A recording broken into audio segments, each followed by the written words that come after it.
quente. Por que será que quando nós flexionamos uma barrinha plástica como essa, a gente percebe um leve aquecimento local e eventualmente até a quebra do material?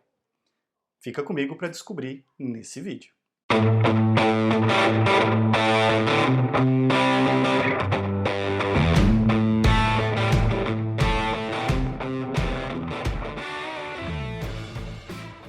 Olá, Ricardo Cusiol com mais um conteúdo que te ajuda a ter sucesso nos seus projetos com polímeros. No vídeo de hoje a gente vai falar a respeito de um tema muito interessante, que são os esforços cíclicos em materiais plásticos, aqueles esforços que acontecem com uma força ou uma deformação que se repete em intervalos regulares em um material. Então, se você quiser conhecer um pouco mais a esse respeito, fica comigo até o final desse vídeo e, na verdade, a gente vai ter um conjunto de 2 vídeos onde a gente vai falar bastante a esse respeito. Esse daqui e o da próxima semana. Legal? Antes de começar esse assunto, alguns recados muito importantes. Se você chegou aqui no meu canal por causa desse vídeo e ainda não é inscrito, não é inscrita, já garante a sua inscrição, ativa o sininho para passar a receber conteúdo técnico regularmente e se especializar e agregar muito conhecimento na área de plásticos. Me segue também no Instagram, porque lá tem bastante conteúdo complementar aqui ao do canal e também para você poder me conhecer um pouco mais na vida pessoal.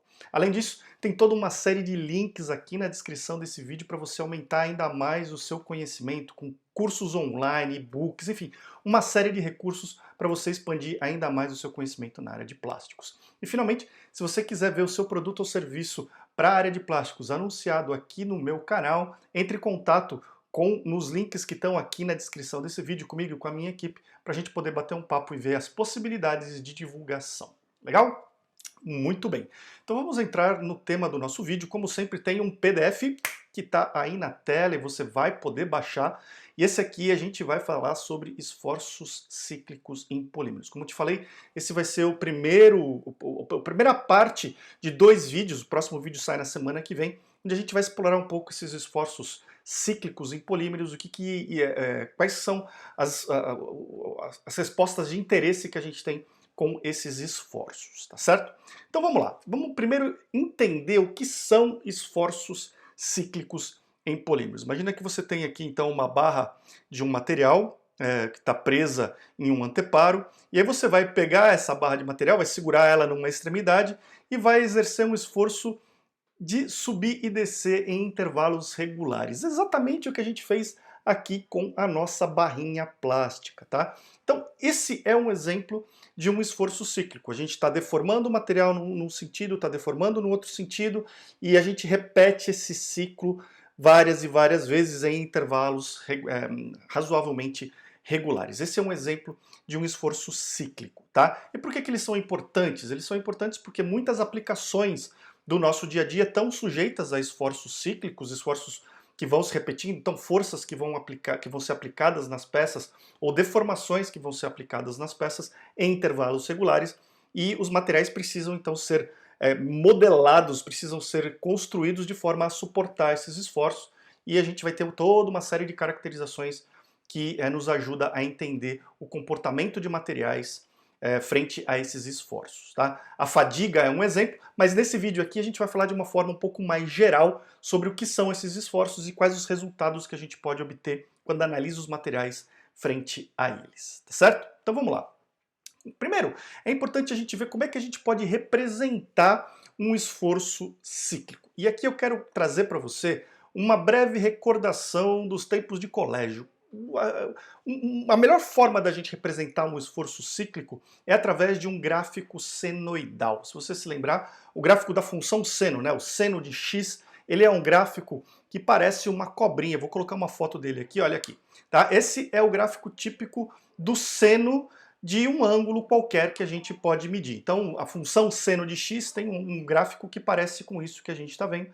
E você percebe que a gente tem, então, uma amplitude, né, que é uma intensidade de alguma coisa, de um sinal, de um esforço, de uma deformação. A gente tem um tempo decorrido, e no caso da função seno, na verdade, o que a gente tem aqui é o ângulo, né? À medida que a gente vai mudando o ângulo, né, um ângulo teórico, a gente pode calcular o seno desse ângulo e a gente percebe que ele vai se repetindo ao longo do tempo, tá?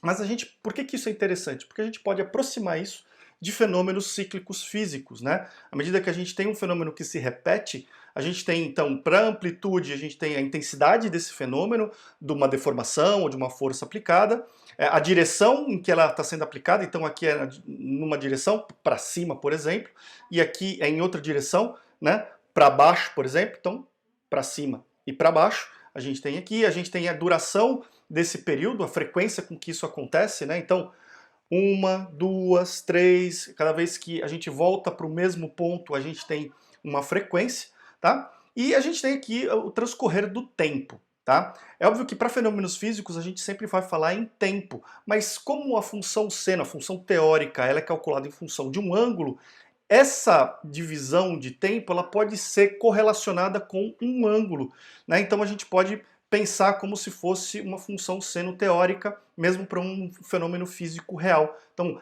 a crista dessa onda aqui seria o ângulo de π sobre 2 radianos. Quando ele volta para o zero aqui, a gente tem o ângulo de π, e aí a gente tem os outros ângulos referindo a cada uma dessas posições na função seno. Então, guarde esse gráfico porque ele vai nos ajudar a entender os esforços cíclicos em materiais, tá certo?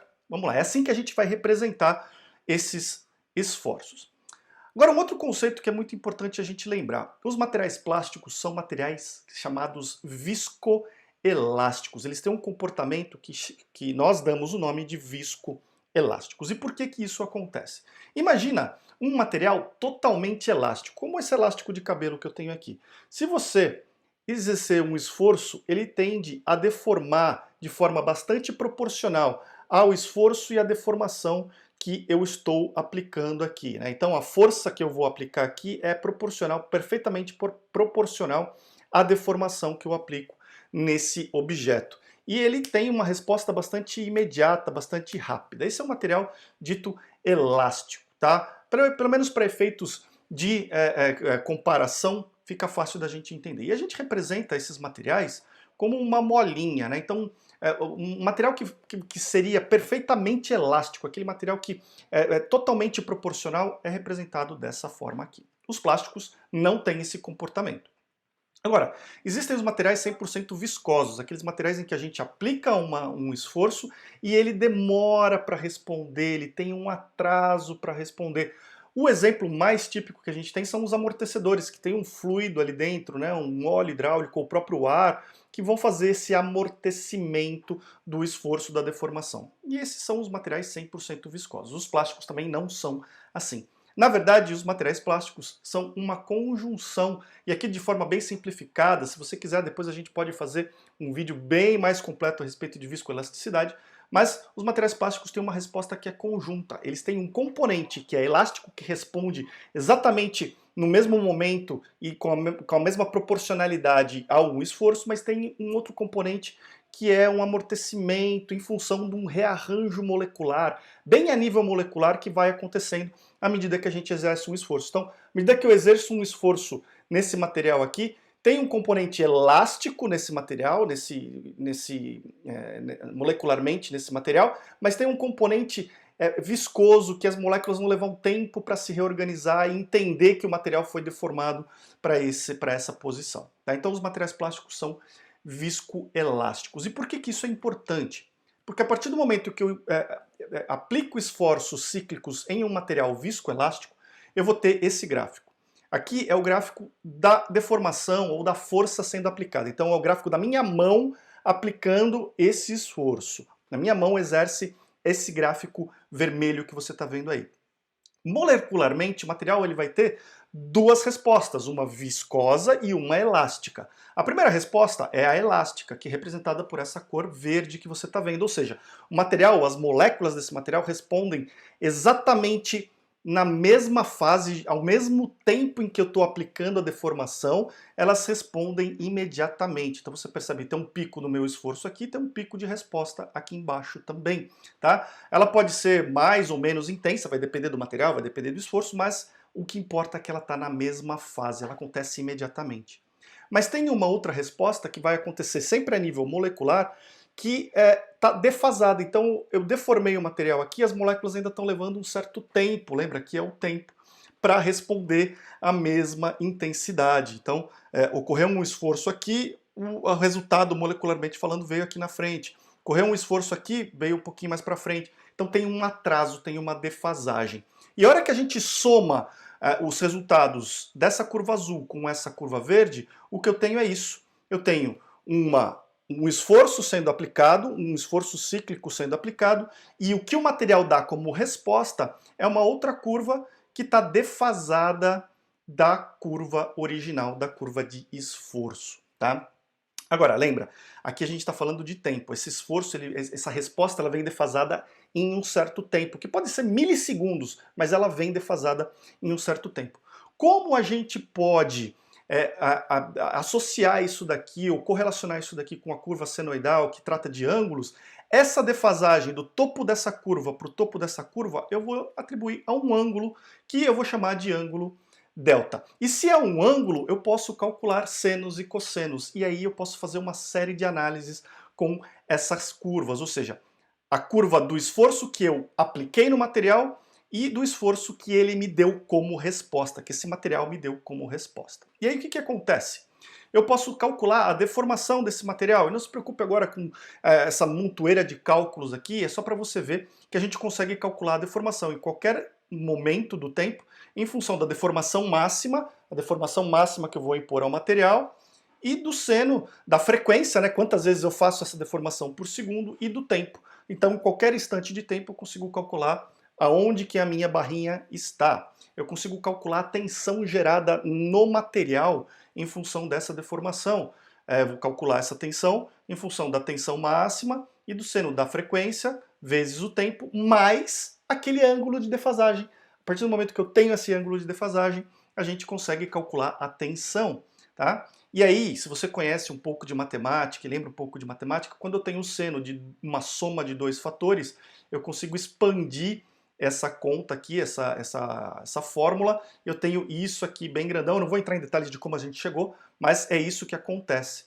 E aí você vê que, então, a minha tensão tem dois componentes, esse primeiro e esse segundo aqui, que vão ser uma tensão em fase com a minha deformação, com o esforço que está ocorrendo, uma tensão que vai ocorrer imediatamente junto com o esforço, e uma tensão que vai ocorrer alguns milissegundos depois. Então eu deformei o material aqui, as moléculas aqui vão levar um tempo para criar essa tensão, e eu consigo calcular essas duas da forma que você está vendo aqui, sempre levando em conta essa defasagem que a gente tem. Ora, se eu consigo calcular essas duas tensões diferentes, que eu chamo de sigma linha e sigma duas linhas, eu consigo também calcular os módulos, porque lembra que o módulo de um material, que é uma medida de rigidez do material, é tensão sobre deformação. Isso então me permite calcular um módulo linha, né, um E', usando a tensão em fase dividido pela deformação, ou aproximando com a tensão máxima sobre a deformação vezes o cosseno daquele ângulo de defasagem, eu consigo calcular um módulo que se chama módulo de estocagem ou armazenamento, que é mais ou menos uma medida da energia que é armazenada no material e que faz com que ele retorne para a posição original quando o esforço é removido. E eu consigo calcular também um módulo utilizando a outra tensão fora de fase, que é o módulo fora de fase, ou chamado módulo de perda desse material, que é aquele que mais ou menos faz com que o material volte, mas não volte tudo e leve um certo tempo para voltar para a questão original, né, que é exatamente aquela defasagem, o tempo que as moléculas precisam para poder retornar para a posição original. A diferença entre um e outro, ou na verdade a correlação entre esses dois módulos, vai nos dar um módulo complexo do sistema, mas mais importante do que isso, quando eu divido um pelo outro, eles vão nos dar o que a gente chama de tangente daquele ângulo delta, que é a defasagem. É assim que eu consigo, inclusive, determinar esse ângulo. E essa propriedade do material, dos materiais, que a gente chama de tangente do ângulo de defasagem entre esforço e resposta, é o chamado amortecimento ou atrito interno ou ainda tangente de perda, tá? E essa propriedade é muito legal porque nos permite analisar quão longe um material está de uma resposta puramente elástica. Então, à medida que eu tenho um material que é 100% elástico e que me responde imediatamente aos esforços, e eu tenho um material que é viscoelástico, eu consigo medir o quanto o meu material viscoelástico é diferente de um material elástico, puramente elástico. Materiais que são puramente elásticos, como esse elastiquinho aqui, eles não apresentam amortecimento. O amortecimento desses materiais é zero.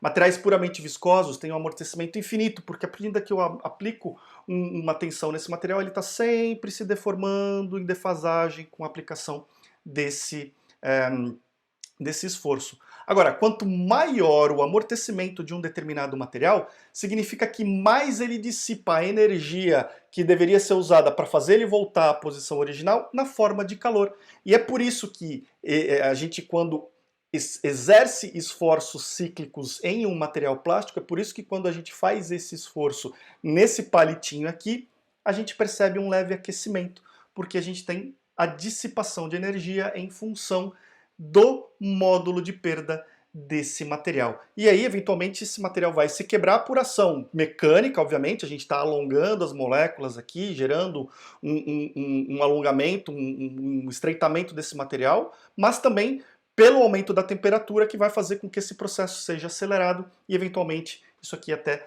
vá se quebrar. Tá certo?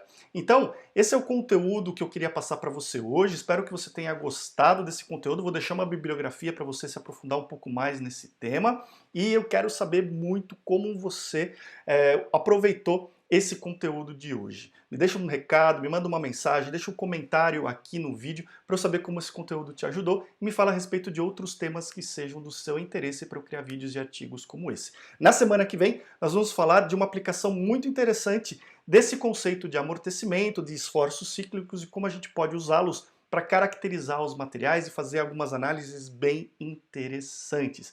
Então, fica comigo nesse vídeo e no próximo a gente se vê lá. Um grande abraço!